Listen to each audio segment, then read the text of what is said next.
في عالم الجواسيس كانت الثقة أكبر جريمة، ولأن البطل جزء من اللعبة دي في حياته اتحولت لجحيم. وعشان نعرف ايه اللي هيحصل معاه نصلي على النبي الأول ويلا بينا. بيبدأ فيلمنا مع جاسوس من CIA اسمه هنري، وهو داخل ملهى ليلي عشان يقتل مجرمة إرهابية اسمها دوليبيا. وبنلاحظ إنه بيستخدم أناقته في جذب أهدافه اللي هو بيقتلهم، وبتكون دوليبيا وقعت في حبه من أول نظرة وفضلوا هما الاتنين يرقصوا سوا. بس فجأة بتقول لهنري إنها متضايقة جدا لأن هي حبته وهو جاسوس وجاي عشان يقتلها. ولسه هنري بيستوعب الكلام بيلاقي الملهى الليلي كله رافع سلاحه عليه، وساعتها بيبلع ريقه بالعافية وبيطلب من زميلته اللي اسمها كيرا إنها تساعده. وفعلا في أقل من ثانية بتفتح كيرا قنابل دخان في الملهى الليلي كله، وبيقدر هنري إنه يهرب منهم، وبتكون هي مستنياه بالعربية بره المكان. بس فجأة بيلاقوا دوليبيا بتضرب عليهم النار بالرشاش وبتحاول تقتلهم،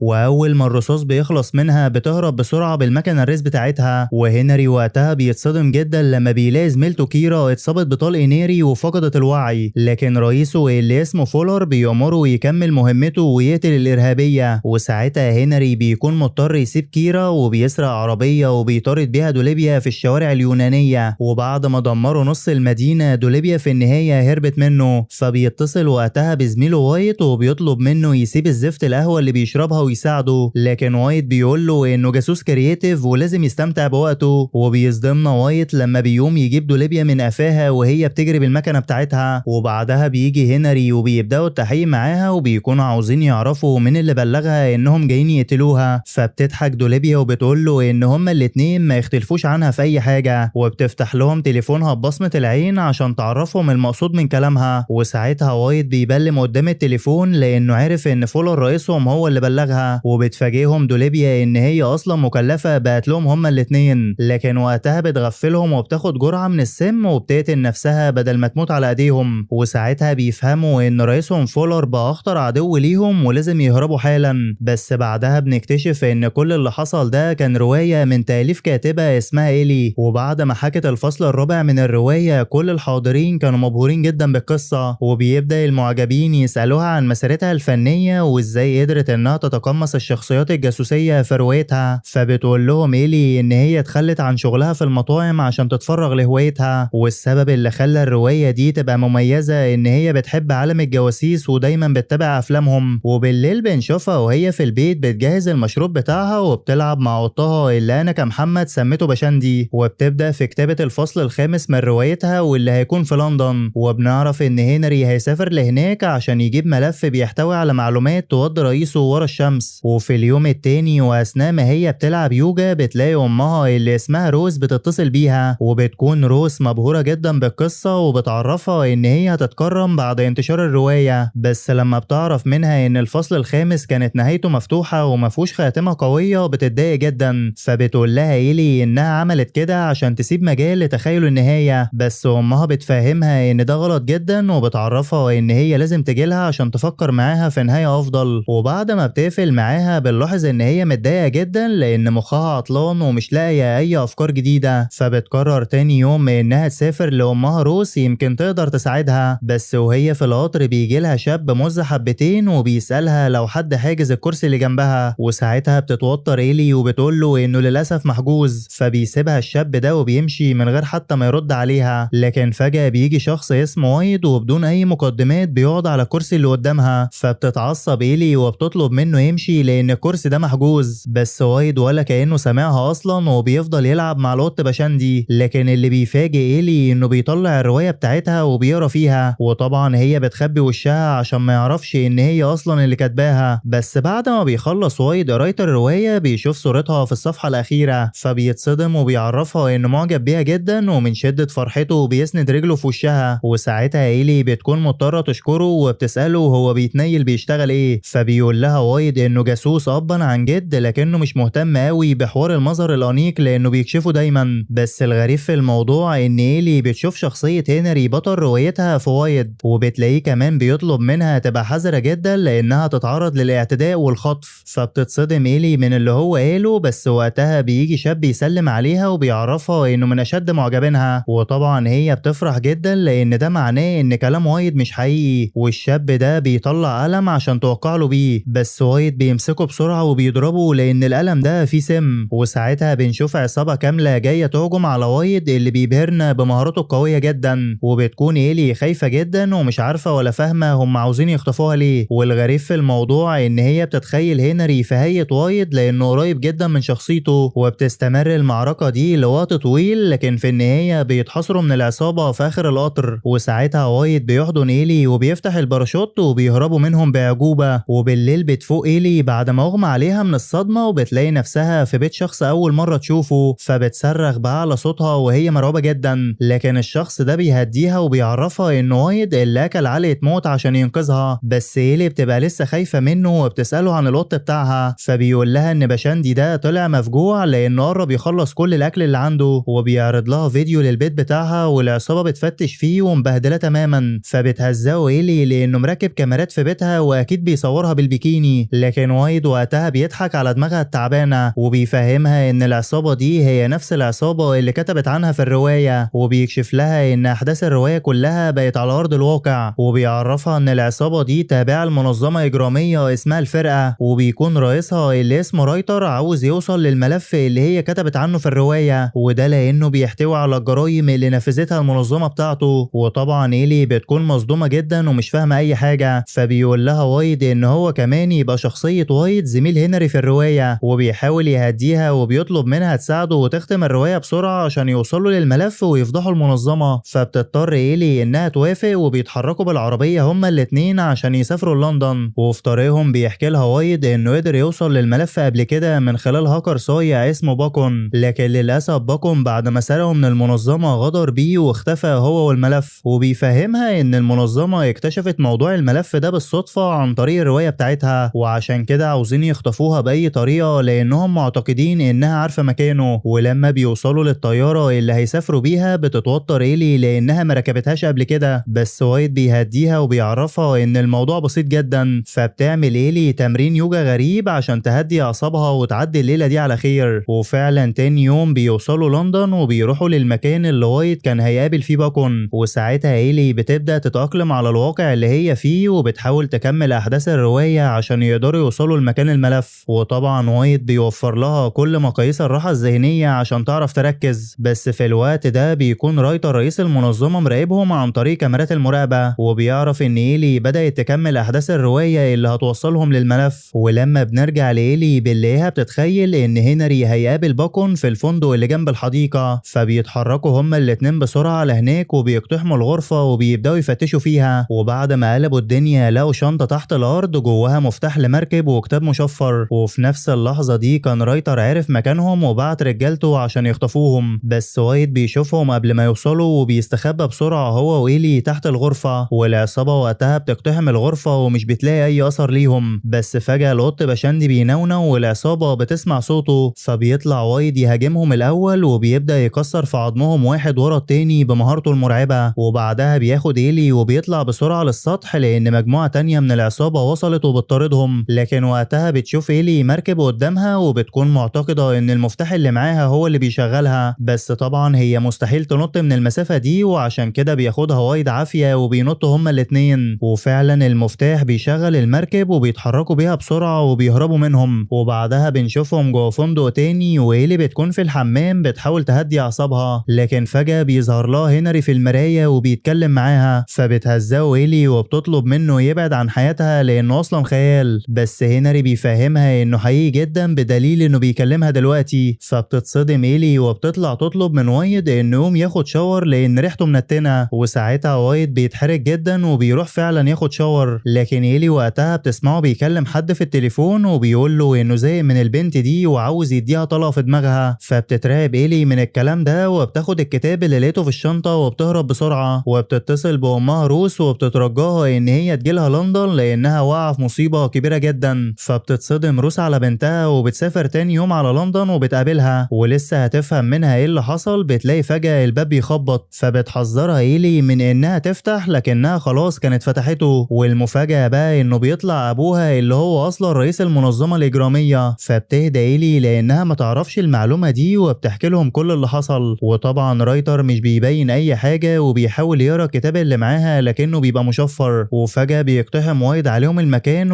بيثبتهم كلهم بالمسدس، وبيطلب من إيلي إن هي تمشي معاه فورا لأن دول أصلا مش أهلها. وطبعا إيلي مش بتصدقه، بس رايتر وقتها بيضحك وبيقول له إن المنظمة بتاعته مش هتسيبه في حاله غير لما تقتله. والمفاجأة الأكبر لإيلي إن أمها بتحط المسدس على دماغها وبتهدده بقتلها، فبيغفلهم وايد وبيضرب النار على روس وبيفقد رايتر وعيه. وبعدها بيهرب من المكان هو وإيلي اللي بتكون منهارة من العياط بعد ما عرفت إن عيلتها من الجواسيس. فبيحاول وايد إنه يهديها أو على الأقل يحسسها بالأمان، وبعدها بيسافر بيها لفرنسا عشان يقابلوا رئيسه في المخابرات اللي اسمه ألفين، وهناك بياخد منهم الكتاب وبيوعد إيلي إن هي مش هتعيط تاني أبدا. وبعدها بيوديها لمكان سري في المزرعة بتاعته وبيعرض لها صور ليها من 5 سنين، وبيفاجئها إن اللي هي كتبته في روايتها كان تجارب لحياتها القديمة لكنها نسياها. والصدمة الكبيرة لإيلي إن هي أصلا كانت شغالة جاسوسة واسمها الحقيقي هو ريتشل هنري. وساعتها إيلي دماغها بتعمل ايرور وبتطلع تجري على وايد وبتوصفه بالمجنون هو ورئيسه ألفين. فبيتعصب وايد وبينزل فيها ضرب، لكن المفاجأة إن إيلي بتقدر تتصدى لكل ضرباته باحترافية شديدة، وطبعا بتكون مصدومة جدا من قوتها وبتحاول تفهم من وايد إيه اللي حصل معاها. فبيقول لها وايد إنه كذب عليها لأن هي أساسا ما كانتش هتصدقه، وبيحكي لها إن هي سافرت لندن من 5 سنين عشان تقابل باكون اللي معاه الملف، بس يومها تعرضت لحادث مجهول ودخلت في غيبوبة كاملة. ولما قدر يحدد مكان المستشفى اللي هي بتتعالج فيها اتفاجئ إن رايتر عندها بيحاول يعرف منها مكان الملف، لكنها كانت فاقدة الذاكرة تماما ومش فاكرة حتى اسمها. وعشان كده رايتر خلى روس الدكتورة النفسية بتاعتها تعمل لها تنويم مغناطيسي عشان تقنعها إن هم يبقوا أهلها. ومش بس كده، دول فهموها كمان إنها كاتبة روايات عشان تكمل القصة بتاعتها ويقدروا يوصلوا للملف. وبيكشف لها وايد إن هو كان دايما قريب منها زي الشخصية اللي في روايتها، بس وقتها بينادي عليهم ألفين وهو فرحان جدا لأنه قدر يفك شفرة الكتاب بتاع باكون، وقدر كمان يعرف إن الملف موجود مع بنت عربية اسمها حامية الأسرار. بس باكون أمرها ما تسلمش الملف ده غير لريتشل اللي هي إيلي، لكن طبعا إيلي بتتوتر جدا لأنها أساسا مش فاكرة شخصيتها القديمة وأكيد الست دي هتقتلها. بس وايد بيهديها بالعافية وبيطمنها إنه هيروح معاها، فبتوافق إيلي وبيروحوا تاني يوم على المقر بتاعها. ولما بيوصلوا هناك بينفذ وايد نفس الرقصة اللي هي كتبتها في الرواية عشان محدش يشك فيهم. وبعدها بتروح إيلي تقابل الحامية لوحدها عشان تاخد منها الملف، بس الحامية في البداية كانت شاكة فيها إن هي مش ريتشل الجاسوسة، لكن إيلي قدرت تتكلم بنفس طريقتها القديمة وبتهزق الحامية كعادتها. فبتضحك الحامية وبتقتنع إن هي ريتشل وبتسلمها الملف اللي بيكون جوه فلاشة. ولما بتفتحها إيلي بتلاقي عليها معلومات خطيرة جدا عن منظمة الفرقة، لكنها بتتصدم لما بتشوف حاجة تانية وبتكون مش مصدقة عينيها. فبتروح بسرعة لوايد عشان تحذره، لكن فجأة بتظهر روس عندهم وبتكون لسه عايشة، وبتوعد وايد إن هي هتنفخه، بس الأول بتاخدهم لغرفة سرية وبتسأل إيلي هي شافت إيه في الملف. فبتقول لها إيلي إنها لقيت معلومات عنها بتأكد إن هي كانت أخطر جاسوسة جوه منظمة الفرقة الإجرامية. وبتبدأ إيلي تفتكر الماضي وبنشوفها وهي بتقتل باكون لأنه سلم الملف لحامية الأسرار، بس وقتها شقته انفجرت وهي نطت بسرعة من الغرفة لكنها دخلت في غيبوبة. وطبعا وايد كان مصدوم جدا من اللي هو بيسمعه لدرجة إنه بيغمى عليه هو وإيلي. ولما بتفوق إيلي بتلاقي رايتر قدامها بيبارك لها على رجوعها ليهم، وبيطلب منها تساعده يوصل لمكان ألفين عشان يقتله لأنه خاين. فبتقول له إيلي إنها ما تعرفش مكانه لأنها كانت نايمة في العربية، لكنها بتوعده إن هي هتحاول تعرف مكانه من وايد لأنه بيحبها. وفعلا بتروح لوايد وبتحاول تعرف منه مكان ألفين في مقابل إنها تخرجه من هنا، بس وايد بيرفض إنه يخون رئيسه، وطبعا هي بتتغشم عليه وبتضربه بالنار في صدره. وبعدها بتروح مع رايتر لغرفة التحكم وبتبدأ تراجع ذكرياتها عشان تعرف مكان ألفين. بس في الناحية التانية بنكتشف إن وايد لسه عايش وبيقدر يغفل الحراس وبيقتلهم. ولما بنرجع لإيلي بنلاقيها أصلا غفلت رايتر وبعتت الملف لألفين، وبتقوم بكل ثقة تعرف رايتر اللي هي عملته. وطبعا هو بيتصدم جدا، بس المفاجأة إن إرسال الملف بيفشل، فبتهجم عليهم إيلي بكل قوتها وبعدها بتهرب بسرعة لغرفة الأسلحة. لكن وقتها بيدخل وايد نفس الغرفة وبيهددها بالسلاح عشان ينتقم منها. فبتحاول إيلي تفهمه إن هي ما خانتهوش وإن كل ده كان تمويه للمنظمة عشان ما يشكوش فيها. وساعتها وايد بيقتنع لأنه لسه عايش بعد ما ضربته بالنار، وبيبدأوا يعملوا خطة هما الاتنين عشان يخرجوا من المصيبة اللي هما فيها. وطبعا بيواجهوا رجالة المنظمة، بس المرة دي بيكسروا عظمهم وبيقتلوا بيقتلوا فيهم بدون رحمة، ومع ان عددهم عمال يزيد لكن إيلي بتستخدم مهاراتها العنيفة وبتخلص عليهم كلهم، وعلى طول بيروحوا هما الاتنين لغرفة التحكم عشان يبعتوا الملف عن طريق جهاز الإرسال بتاع السفينة. بس في الوقت ده بيظهر رايتر عندهم وبيهددهم بالشوت جن، واللي بيطلعهم من المصيبة دي يا صديقي هو باشاندي اللي نط على وشه وعطى فرصة لوايد انه يقتله، وبعدها بيطلعوا بسرعة للسطح عشان يبعتوا الملف لألفين. بس في الوقت ده بتشتغل موسيقى عندهم، وبتكون روس هي اللي بتعمل تنويم مغناطيسي لإيلي وبتأمرها تقتل وايد وما تبعتش الملف لألفين. والمفاجأة ان إيلي بتنفذ كلامها وبتهجم على وايد وبتدمر جسمه تماما. بس وهي رايحة تقتله بتظهر شخصية مجهولة وبتقتل روز وبتدمر جهاز التنويم المغناطيسي. والمفاجأة انها بتطلع كيرا اللي شفناها في اول الفيلم، وبنكتشف ان إيلي انقذت حياتها قبل ما تروح ورا دوليبيا. وساعتها إيلي بتشكرها وبتبعت الملف لألفين وبتاخد وايد للمستشفى عشان تعالجه. وبعد مدة كبيرة بنشوف إيلي وهي في حفلة توقيع النسخة الأخيرة من روايتها، بس فجأة بيتكلم معاها شخص من الحاضرين وبيسألها عن دوره في الرواية. وإيلي أول ما بتشوفه بتتصدم جدا لأنه شبه هنري قوي، وأكيد ليه قصة هنعرفها في الجزء التاني. ولحد هنا يا صديقي العزيز بيخلص فيلمنا، وأتمنى لو عجبك الملخص تعمل لنا لايك وشير للفيديو، وما تنساش تقول لنا رأيك في قصة الفيلم مع تعليقك الجميل. وطبعا لو أول مرة تشوفنا اشترك وفعل التنبيهات عشان يوصلك كل جديد بنقدمه في أسد الملخصات. ده غير إن سايب لك 4 أفلام أجمد من بعض، اختار أي واحد فيهم ويلا سلام.